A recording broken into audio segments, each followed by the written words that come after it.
Este é o Conversas Cruzadas aqui na TV com os 6 meses da Lei Anticorrupção. Avançamos? Tem mais uma mensagem pedagógica do que prática? É o nosso assunto hoje. Do ponto de vista do empresariado, a lei, ela tem a sua importância? Boa noite. Boa noite, Renato. Boa noite aos colegas aqui de debate. Debater com um projeto de lei, uma lei, na verdade é uma lei, né? Com 3 advogados, uma missão complicada para o empresário, né? Mas tudo bem. A nossa preocupação é o excesso, né, de leis que nós temos no país. Agora, claro, eu concordo absolutamente que quando se fala em combater a corrupção, é uma causa nobre.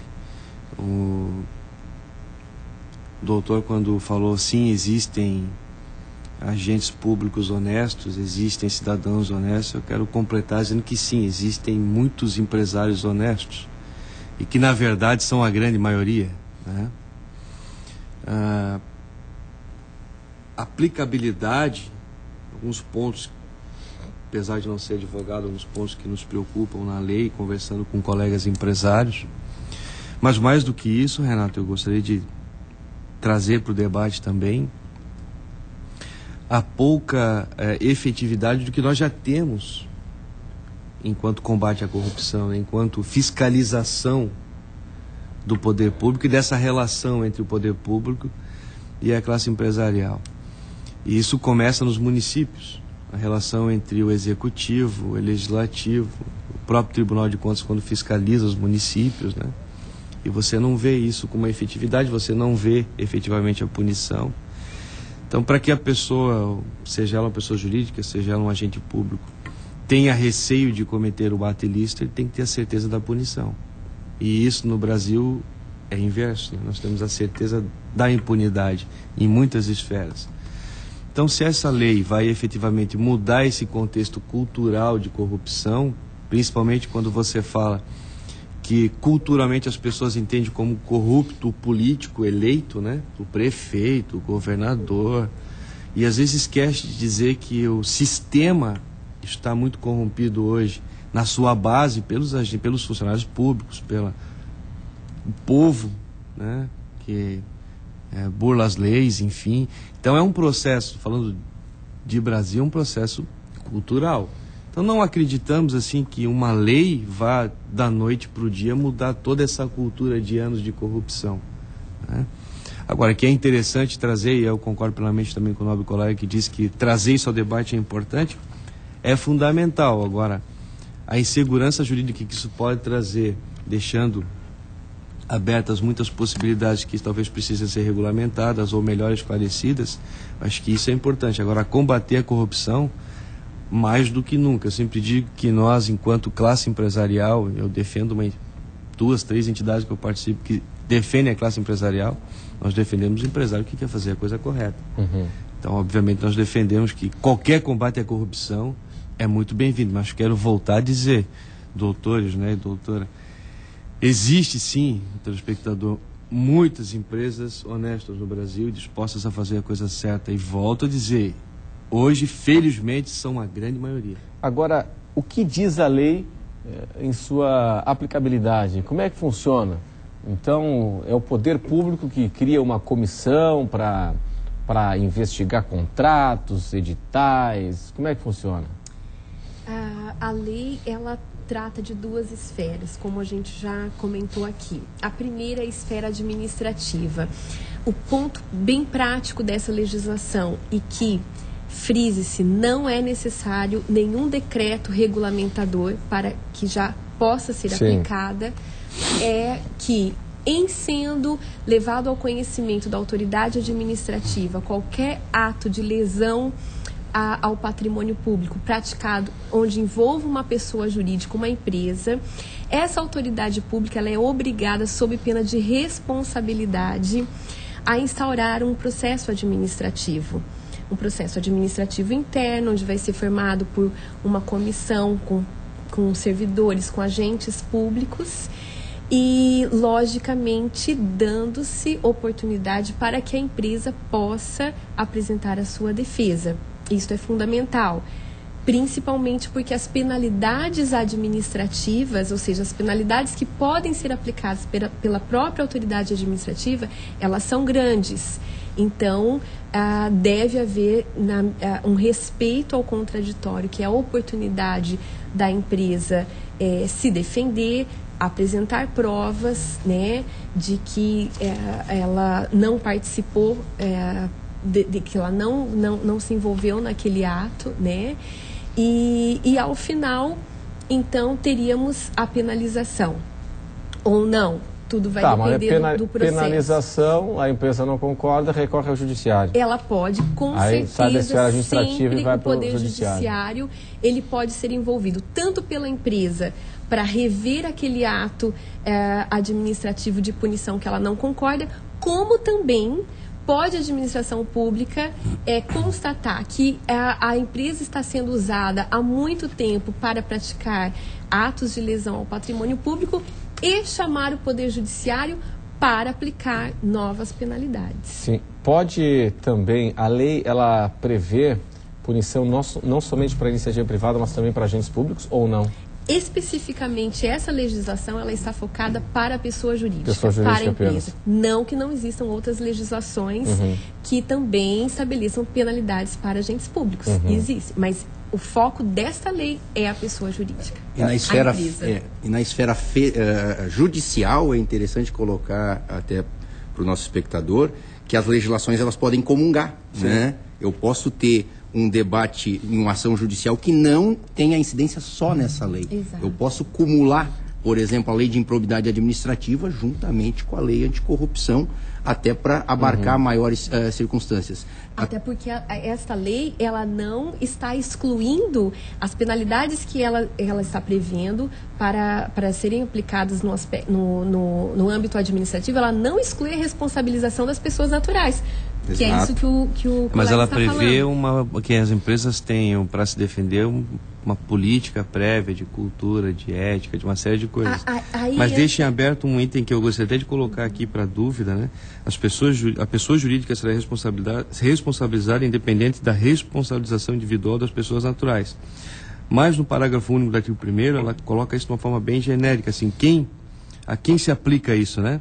As sociedades empresárias, sociedades simples, personificadas ou não, independente de forma de organização, modelo societário adotado, bem como quaisquer fundações, associações de entidades ou pessoas, sociedades estrangeiras, enfim, abrange todos os níveis de empresas, né? E quando você fala, eu estava vendo aqui a questão do compliance, né, que é o modelo americano, e as micro e pequenas empresas, que são a grande maioria, né, de geração de emprego no país, e a grande maioria de número de empresas, né, estão preparadas para atender essa defesa, no caso a gente está falando de um processo de licitação e tal, a gente não está falando só de licitações de bilhões, licitações de pequeno porte. Sim, mas a estrutura está preparada para isso? Renato, acho que a gente podia ficar um pouco mais claro isso, porque quem assiste pode estar fazendo confusão, né? Essa lei não é uma lei penal, é uma lei administrativa, embora tenha uma cara de direito penal, tem direito penal material aqui, mas enfim, é uma lei administrativa. E ela interrelaciona com várias leis. Já existe um sistema anticorrupção no Brasil. Temos a lei do CAD, no artigo 36, a lei penal, artigo 363, a lei de improbidade administrativa, do artigo 9 ao 12, a lei de licitações de 87 a 88, lei de regime diferenciado, do artigo 47. Tem um sistema anticorrupção no Brasil já instalado há algum tempo. Essa lei veio, pelos motivos que eu expliquei, a coroar esse momento. E aí, quando eu ouço o que o Marcos falou agora, repetidamente, né, que se fala de licitação. Essa lei não é só para licitação. Essa lei, qualquer relação poder, executivo, legislativo, judiciário, qualquer relação. E não é a empresa, e aí que está o problema do americano, é aí que o americano criou, que sentiu muito isso. Todo mundo que fala o nome daquela empresa.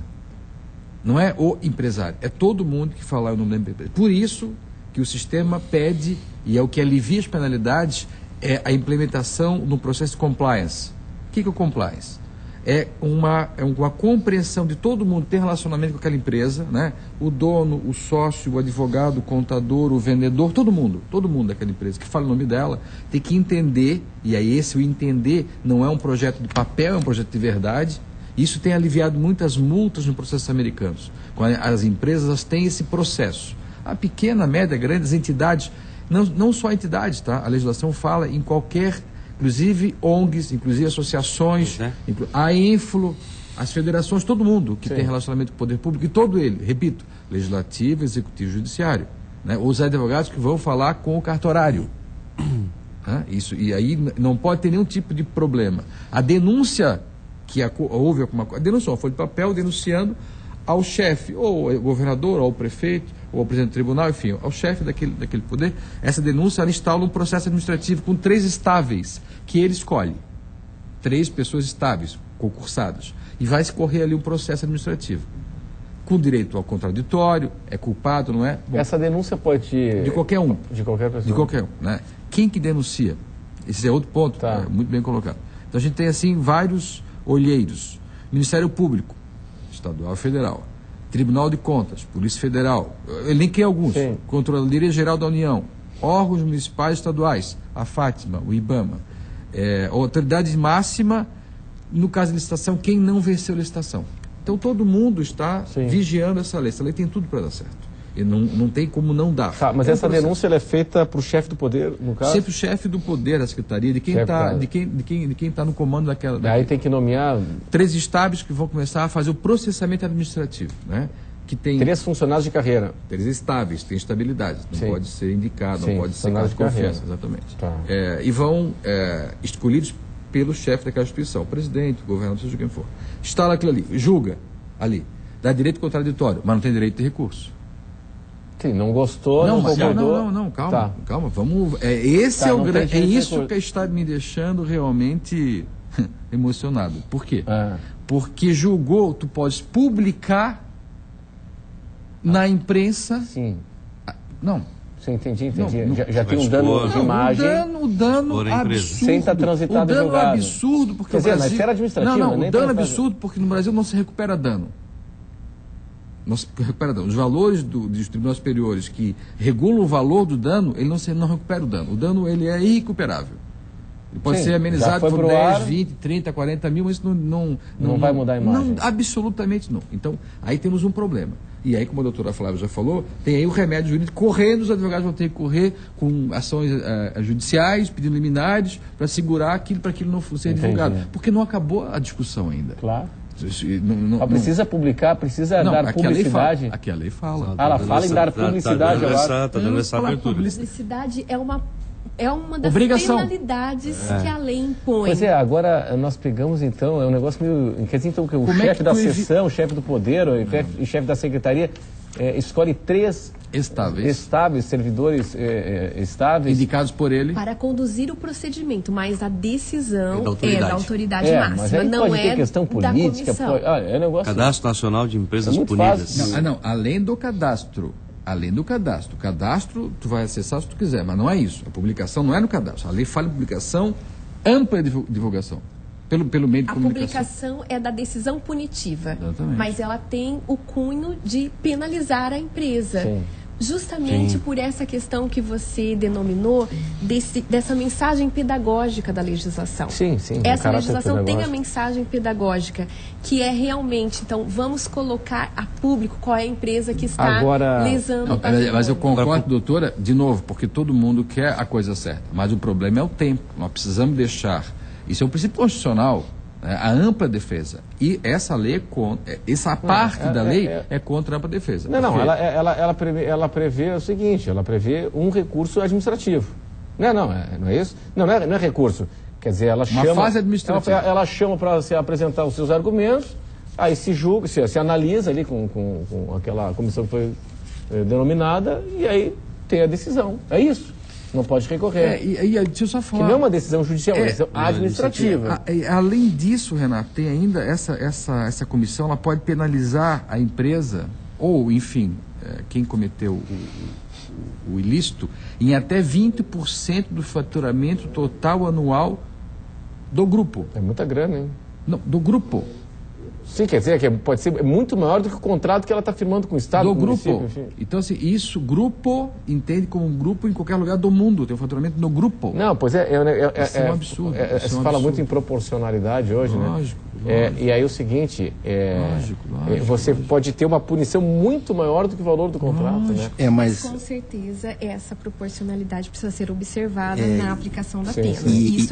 Esse é um princípio constitucional que está acima da própria legislação. E a própria legislação traz isso, né? Ela fala, na gradação da sanção serão levados em conta a gravidade da infração, a vantagem oferida, a consumação ou não da infração, o grau de lesão, o efeito negativo produzido, a situação econômica do infrator, a cooperação da pessoa jurídica para a apuração da infração. Tem inclusive a fase aqui do chamado acordo de leniência, né? A chamada delação premiada. Serve para muito pouco, né? Esse acordo aí, ele não garante a hermetismo, tu não fecha, pode ser divulgado quem fez o acordo. O acordo que tu divulga quem fez não é acordo. Diminui, mas não resolve. Eu acho que ele faz o acordo, mas pode divulgar. Eu acho que ele é uma possibilidade. Justamente a cultura que a lei quer trazer. Mas antes do acordo, o que é muito importante, que vocês também já colocaram, a lei ela traz a possibilidade de diminuição da penalidade para aquela empresa que comprove que tem uma política, tem políticas e condutas de integridade, de auditoria, empresas que realmente têm um controle interno de apurar as denúncias que ocorrem dentro da sua corporação e que efetivamente elas penalizam, elas efetivamente adotam medidas de correção dos seus funcionários, colaboradores. Então, a legislação prevê essa possibilidade. O acordo de leniência que a lei coloca, que é uma suavização, né, um acordo para suavização de penalidade, é para aquelas empresas que estão dizendo, partiu daqui da empresa, a gente quer colaborar e para diminuir a penalidade. Eu preciso chamar um intervalo comercial, tem pessoal participando também. Eu assisti uma palestra essa semana do professor da USP, o Clóvis Barros Filho, não sei se vocês conhecem. Pode ser. E ele estava expondo, né, sobre a questão então a empresa está falando sobre ética, né? A empresa, de um lado você tem a meta, né, no mundo capitalista, a meta. O ponto mais importante da empresa é a meta ser alcançada. Essa é a razão da empresa existir, a meta. Tá. Agora, se uma questão ética compromete a meta, e aí? Você segue a questão ética ou você atropela a ética para atingir a meta? A gente vai discutir isso daqui a pouco, depois do intervalo, e também as participações de vocês. Até já.